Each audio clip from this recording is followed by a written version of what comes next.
শুভ সকাল বন্ধুরা, নতুন একটা দিন, নতুন একটা সকাল, তার সাথে নতুন আরও একটা ব্লগ নিয়ে এলাম তোমাদের সামনে। আচ্ছা, ব্লগ যখন শুরু করেছি কথাবার্তা তো অনেকই হবে তোমাদের সাথে, তো চলো আগে আমার পরিচয়টা দিয়ে নিই। যারা আমার চ্যানেলের রেগুলার ভিউয়ার্স, মানে প্রত্যেক দিন আমার ভিডিও দেখছো, তাদেরকে তো আলাদা করে বলার মতন কিছুই নেই। কিন্তু যারা আজকে প্রথম আমার চ্যানেলে এসেছো আর আমার চ্যানেলে ভিডিও দেখছো, আমার ভিডিওটা দেখছো, তাদেরকে বলি আমি সরস্বতী, আর আমার চ্যানেল সরস্বতী পাখিরা ব্লগস, যেটা তোমরা চ্যানেলের মধ্যে দেখতেই পাচ্ছ আমার নামটা। তাহলে চলো এবারে ব্লগটা শুরু করি। আজকে সকাল এবং আজকের ব্লগ দুটোই শুরু হয়েছে আমার সকাল 6:30 থেকে। হ্যাঁ, এত সকালে মানে এর থেকেও অনেক সকালে মাঝে মাঝে ব্লগ শুরু করি, কিন্তু আজকে 6:30।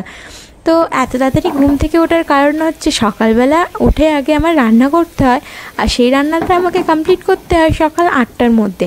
তারপরেই না শানু খাবার নিয়ে কাজে যেতে পারবে। আমার তো এই রান্নাঘরের সবথেকে বড় কাজ লাগে বাসন মাজাটা। তোমাদের কী লাগে কমেন্ট করে জানিও। তো বাসনটা তো আমি কালকে রাত্রেই মেজে রেখেছি, যাতে করে কাজ এগিয়ে থাকে। আর সকালবেলা ঘুম থেকে উঠে ফ্রেশ হয়ে জামাকাপড় চেঞ্জ করে নিয়ে আমি রান্নাঘরটা মুছে নিচ্ছি। বাসি রান্নাঘর তো, মুছে তারপরে রান্না বসাতে হয়, তার জন্য রান্নাঘরটা আগে মুছে নিয়ে তারপরে রান্নাটা বসাবো, জানো তো। তো চলো সবার আগে না চালটা নিয়ে ভাতটা বসাই, কারণ এই ভাত হতে হতে তো অনেক টাইম লাগে। আমার এই ভাত হতে হতে তরকারি হয়ে যাবে। তো আজকে না ম্যাক্সের জন্য বেশি করে একটু রান্না করবো। ও ম্যাক্স হচ্ছে আমাদের বাড়ির একজন সদস্য, মানুষ না ঠিক, ডগ।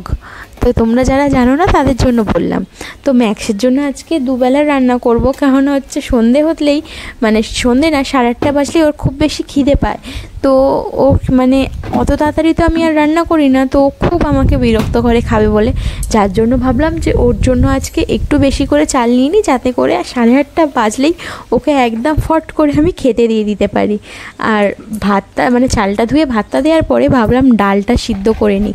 আর প্রত্যেক দিন ডালটা না আমি আলাদা করে কড়াইতে সিদ্ধ করি, কিন্তু আজকে না আমি এতে মানে বাটিতে করে জল দিয়ে সিদ্ধ করছি। এটা ভাতের মধ্যেই দিয়ে দেবো, যাতে করে একটু সাশ্রয় হয় আর কি। আমাদের মতন গরিবদের, মানে গরিব নিম্নবিত্ত সংসারে একটু একটু করে তো সাশ্রয় করতেই হবে, যাতে করে আগামী দিনগুলো একটু ভালো করে চলে। তো আমিও 3টে ডিম ভাতে দিলাম, আর ডালটা এরকমভাবে সিদ্ধ করে নিচ্ছি, তো যাতে করে একটু গ্যাসটা বাঁচে আর কি। আর 3টে ডিম দেওয়ার কারণ হচ্ছে আমার আর আমার বরের, আর একটা ডিম রেখে দেবো ম্যাক্সের জন্য, যাতে করে ও রাত্রিবেলা খেতে পারে। আর এই সকালবেলা ওর জন্য ভাত রান্না করব। এই ভাত না, সরি, ভাত তো খাবেই, ভাতের সাথে মাছ রান্না করব, তো ওই মাছটাই ও খাবে। আজকে একটু তাড়াতাড়ি ঘুম থেকে ওঠায়, তাড়াতাড়ি উঠি, কিন্তু আজকে জানি না কেন হাতে একটু টাইম আছে, যার জন্য ভাবলাম যে এই দৃশ্যটা তোমাদের সাথে শেয়ার করি। তো গনুকে ঘুম থেকে তুলছি আমি, তো ওকে আস্তে আস্তে ঘুম থেকে একটু তুলতে হয়, কেননা কাঁচা ঘুম ভেঙে গেলে না খুব ঘ্যান করবে, যার জন্য ওকে একটু আস্তে আস্তে করে আমি মাথায় হাত বুলিয়ে ঘুম থেকে তুলে দিই, আর তারপরে বসিয়ে দিয়ে খেতে দিয়ে দিই। সকালবেলার দিকটা একটু জল বিস্কুট খাওয়াই, আর অন্য কিছু খাওয়াই না। তো ওকে ঘুম থেকে তুলে বিছানাটা ওর গুছিয়ে দিচ্ছি, ওর যত জিনিস আছে সব কিছু এইরকম একটা ছোট্ট ডলচির মধ্যে রেখে দিচ্ছি, দিয়ে ওকে আমি বসাবো। আর জানো তো প্রত্যেক দিন এত সকালবেলা আমি ঘুম থেকে ওকে তুলি না, এখন ওই 6:45 কি 7টা এরকমই হবে, এর থেকে বেশি হবে না, কম হবে কিন্তু বেশি হবে না। তো প্রত্যেক দিন তো রান্না করতে করতে টাইম হয় না, যার জন্য ওকে আমি একটু বেলা করেই ঘুম থেকে তুলি, ওই 8:30টার মতন। তো ওকে ঘুম থেকে তুলে আর ম্যাক্সকেও একটু খেতে দিয়ে দিলাম, ওরও অনেকটা খিদে পেয়েছে, যার জন্য এসে আমার কাছে দাঁড়িয়েছিল। আর জানো তো কোনোদিনও আমার এত সকালবেলা খিদে পায় না, কিন্তু আজকে জানি না কেন সকালবেলা খুব খিদে পাচ্ছিল, আর আমার এই খিদের জন্য কোনো কাজ করতে পারছিলাম না। তো ভাবলাম সকালবেলা দুটো জল বিস্কুট খাই। আর সবসময় না আমি সকালবেলা মানে এত বেশি মিষ্টি খেতে পারি না, এই বিস্কুটগুলো তো খুব বেশি মিষ্টি হয়, সকালবেলা আমি কিছুই খেতে পারি না। সেটা আজ থেকে না, সেটা হচ্ছে যবে থেকে আমি ছোট ছিলাম, মানে স্কুলে পড়তাম তখন থেকেই। প্রথমে তো আমাদের স্কুল সকালে ছিল, তো সেইখানেও না আমি কিছু খেয়ে যেতাম না, এসে খেতাম বা টিফিন নিয়ে যেতাম অত সকালবেলা। ওই 6টা থেকে স্কুল শুরু হতো। তারপরে যখন বেলায় স্কুল হলো, তখনও সকালবেলা টিউশন ছিল, তো তখনও আমি ওই রকমই করতাম, সকালবেলা কিচ্ছু খেয়ে যেতাম না, টিউশন থেকে বাড়ি ফেরার পরে তখনই খেতাম।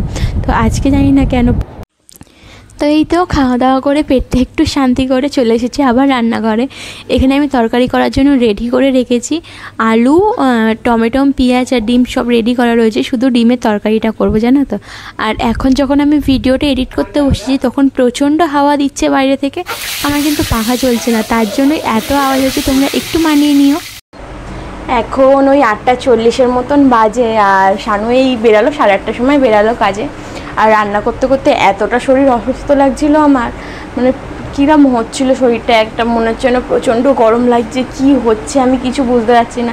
যার জন্য তাড়াতাড়ি রান্নাটা করে জাস্ট টিফিনটা গুছিয়ে দিয়ে চলে এসেছি আজকে। আর ব্যাগে ট্যাগে ওর আমি ঢোকাতে পারিনি, আমি এলাম ঘরে এসে শুয়ে পড়েছি, আর ওকে বললাম যে তুমি একটু ঢুকিয়ে নাও ব্যাগে, তো ঢুকিয়ে নিয়ে আর বেরিয়ে গেল জানো তো। কি অবস্থা হচ্ছিল শরীরটা আজকে। গরম তো পড়েছে, গরম যেমন পড়ার প্রত্যেকদিন যেমন গরম পড়ছে তেমনই গরম, কিন্তু ওই কী বলো তো আজকে যেন আমার একটু বেশিই গরম লাগছে, কিছু কথা বলতে গেলে হাঁপিয়ে উঠছি গরমের মধ্যে, জানি না কেন এরকম হচ্ছে। তো যাই হোক, এখন এই 8:40 বাজে, বললাম না তোমাদের 8:40 মতন বাজে, আর সব তো হয়েই গেছে, ম্যাক্সের খাওয়ানো সকালবেলা তো সব হয়ে গেছে, যার জন্য এখন আর চাপ নেই কোনো কাজে, মানে এমনি ঘরের কাজগুলোকে করতে হবে। আর আজকে তো শনিবার, যার জন্য হচ্ছে আজকে পড়ানো নেই, আমি অন্য কোনো দিন কামাই করলে তবে শনিবার পড়াই মেকআপ করানোর জন্য, না হলে শনিবার আর পড়াই না।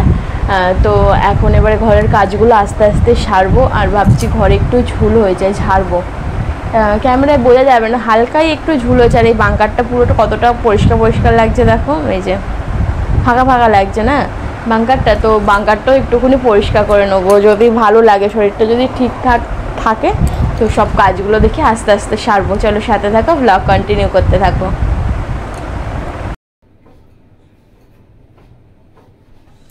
তোমাদের সাথে কথা বলার পর বেশ কিছুক্ষণ আমি ফোন ঘাটলাম আর একটু শুয়েছিলাম।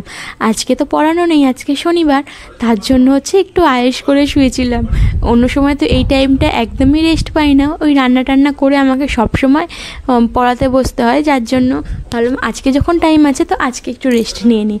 তারপরে উঠেছিলাম পাখাটা পরিষ্কার করার জন্য, আর পাখাটায় না বড্ড ধুলো জমেছে, এখন এত হাওয়া দেয় বাইরে থেকে, তো বাইরের যত ধুলো এসে এই পাখার মধ্যে লাগে। আর পাখাগুলো না আমার পাখাটা ডাস্ট প্রুফ আছে, যাতে করে ধুলো জমলেও খুব বেশিভাবে ওকে চিপকে বসতে পারে না। এমনি পাখাগুলো দেখবে ধুলো জমে গেলেই না ওর মধ্যে এমনভাবে বসে পড়ে, সেটা না ভালোভাবে ব্রাশ দিয়ে পরিষ্কার করলে হয় না। তো এটা একটা কাপড় দিয়ে পরিষ্কার করলেই হয়ে যায়, যার জন্য আমি একটু হালকা হাতে কাপড় দিয়ে ঘষে পরিষ্কার করে নিচ্ছি। আর দেখবে পাখার ধুলো পরিষ্কার করলে না পাখাটাও যেমন দেখতে সুন্দর লাগে, তেমনই হাওয়াটাও একটু জোরে হয়, যার জন্যই আর কি। আর এখন যে পরিমাণ গরম পড়েছে, তো হাওয়াটা তো একটু জোরে লাগবেই, যার জন্য পাখাটা আগে পরিষ্কার করছি, তারপরে বাকি কাজগুলো করব ঘরে। বাকি কাজ বলতে ওই ঝুলটুল ঝাড়বো একটু ঘরের, আর ভাবছি সুইচ বোর্ডগুলো একটু পরিষ্কার করব, সুইচ বোর্ডগুলো একটু নোংরা হয়েছে, তো ওগুলো আস্তে আস্তে পরিষ্কার করে নেবো।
কালকে না ঝড় বৃষ্টি হতে পারে। তো একটা ঝড় আছে না, যেটা আসছে দেখাচ্ছে, রেমান না কি নাম, তো সেই জন্য ভাবলাম যে এইগুলো চাদরগুলো যেগুলো আজকে তুলেছি আজকেই কেচে নিই, তাহলে ওইকে আর কি পরিষ্কার করে রাখা হবে। না হলে কালকের আশায় রেখে দিলে আমার মনে হয় আর শোকাবে না, আর জামা প্যান্ট যদি না শোকায় তাহলে ওই যে কেমন একটা বাজে গন্ধ বেরোয় না, যার জন্য আমি আজকেই জামা প্যান্টগুলো ভিজিয়ে দিলাম আর কেচে নিলাম। ভিজিয়ে কিছুক্ষণ রেখে কাচলাম। তো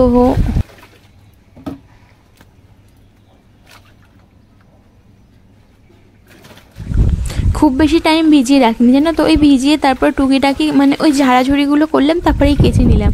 কেননা এখন রোদ আছে, এরপরে যদি রোদ নেমে যায় আর যদি মানে বৃষ্টি আসে তখন তো হবেই না, জামা কাপড়গুলো আমার শোকাবেই না, আর ঘরের মধ্যে সারা মিলে রাখতে হবে, আর ওই নোংরা নোংরা মতন লাগবে, যার জন্য ওই আর কি ধুয়ে মিলে দিয়ে এলাম জানো তো বাইরে গিয়ে।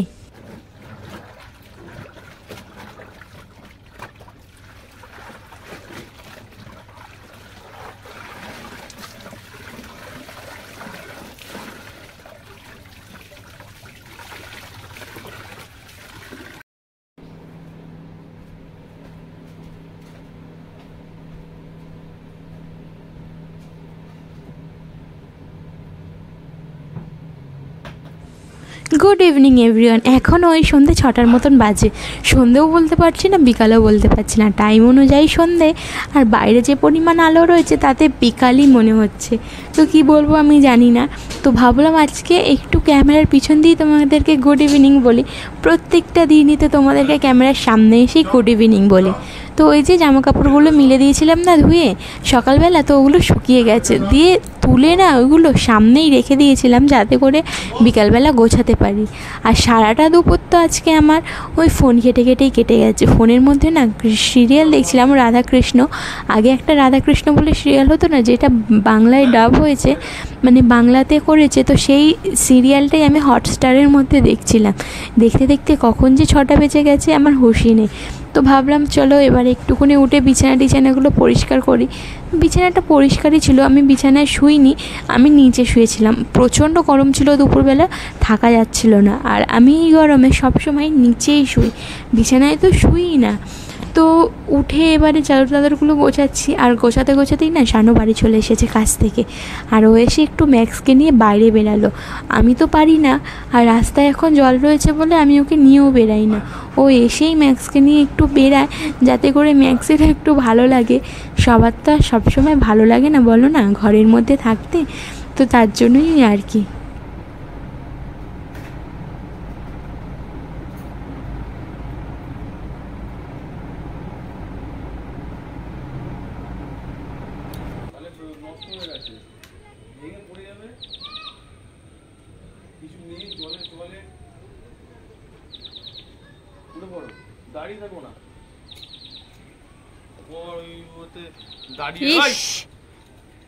নোংরা জলে মুখ দিচ্ছে আবার, এই জন্য আমি বের করি না। তুমি কোথায়?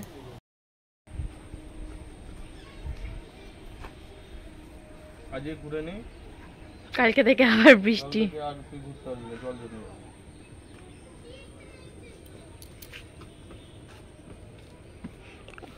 অন করছো কেন?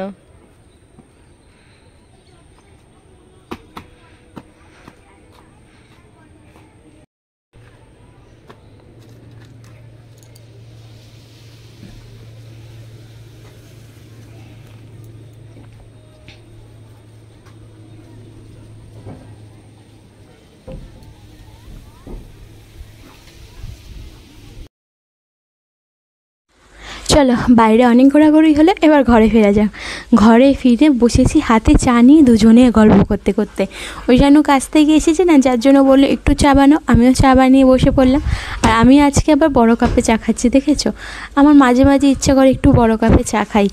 আর এমনভাবে ক্যামেরাটা রেখেছি না আমি, একটু হেজি টাইপের হচ্ছে, কিন্তু দৃশ্যটা দেখতে অনেক সুন্দর লাগছে বলো। আমরা দুজনে বসে বসে চা খেতে খেতে গল্প করছি, এই সংসারের গল্প হয়, তারপরে তোমার ধরো না, ও কিছু জানলো সেটা আমাকে বলছে, আমি কিছু জানলাম সেটা ওকে বলছে, এরকম করে করেই না যে কতটা টাইম কেটে গেছিলো বলতেও পারবো না। আর ও ফোন ছাড়া আমার সাথে গল্প করছে, এটা ভাবা যায় বলো তো? ও ফোনটাকে না চার্জে দিয়েছে, ফোনে একদম চার্জ নেই ওর, যার জন্য ফোনটাও চার্জে দিয়েছে। আর আমার ফোনের চার্জারটায় না একটু প্রবলেম আছে, যার জন্য হচ্ছে ওর চার্জটা বারবার আপ অ্যান্ড ডাউন হচ্ছিলো। তো সেই ওর হেরে মাথাটা নিয়ে দেখতে চলে এসেছে এখানে। তো আমি ওকে বলছিলাম চলো আমার ক্যামেরা হচ্ছে, আর আমার এতটা হাসি পাচ্ছিলো সেই টাইমে যে কিচ্ছু বলার নেই। তাহলে চলো বন্ধুরা, আজকের মতন গল্প আমি এখানেই শেষ করলাম। দেখা হবে কাল নতুন একটা ভিডিওর সাথে। সবাই ভালো থেকো, সুস্থ থেকো।